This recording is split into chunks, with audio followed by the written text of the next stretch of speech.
சொத்து குவிப்பு வழக்கில் அமைச்சர் பொன்முடிக்கு 3 ஆண்டு சிறை.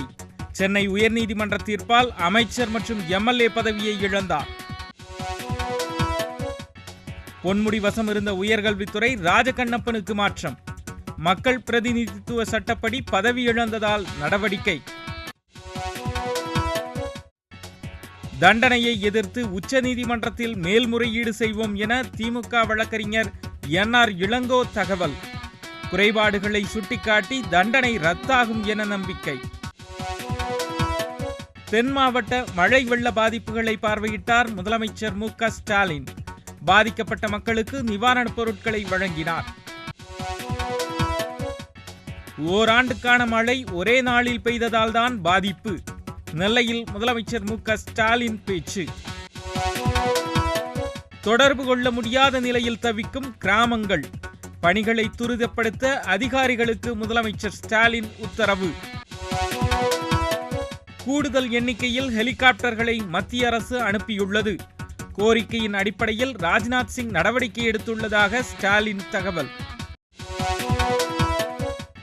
வெள்ளம் பாதிக்கப்பட்ட பகுதிகளுக்கு பைக்கில் சென்றார் கனிமொழி. தூத்துக்குடியில் தீவாக மாறிய ஏரல் பகுதியில் நிவாரணப் பொருட்களை வழங்கினார். தண்ணீரை கொதிக்க வைத்து குடியுங்கள். வெள்ளம் பாதித்த பகுதிகளில் வசிப்போருக்கு மருத்துவ அமைச்சர் அறிவுரை. வெள்ள நிவாரணத்திற்கு கூடுதல் நிதி ஏதும் மத்திய அரசு தரவில்லை. தேசிய பேரிடராக அறிவிக்கும் கோரிக்கையும் இன்னும் ஏற்கப்படவில்லை என முதலமைச்சர் மு.க. ஸ்டாலின் குற்றச்சாட்டு. தென்கிழக்கு அரபிக்கடலில் வளிமண்டல கீழடுக்கு சுழற்சி. டிசம்பர் 24ஆம் தேதி வரை தமிழகம் புதுவையில் மிதமான மழைக்கு வாய்ப்பு. பிரதமர் மோடியை பிக் பாக்கெட் என ராகுல் விமர்சித்த விவகாரம். 8 வாரங்களில் முடிவெடுக்க தேர்தல் ஆணையத்திற்கு டெல்லி நீதிமன்றம் உத்தரவு.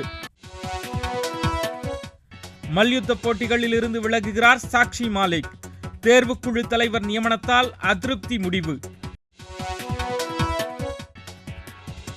டெல்லியில் பேரணி நடத்திய எதிர்க்கட்சி எம்பிக்கள். 140 மக்களவையிலும் நிறைவேறியது தலைமை தேர்தல் ஆணையர் திருத்த மசோதா. தேர்வுக்குழுவில் உச்சநீதிமன்ற தலைமை நீதிபதிக்கு இடமில்லை. ஸ்ரீரங்கம் ரயில் நிலையத்தில் 4 ரயில்கள் கூடுதலாக நின்று செல்லும். வைகுண்ட ஏகாதசிக்காக தெற்கு ரயில்வே ஏற்பாடு.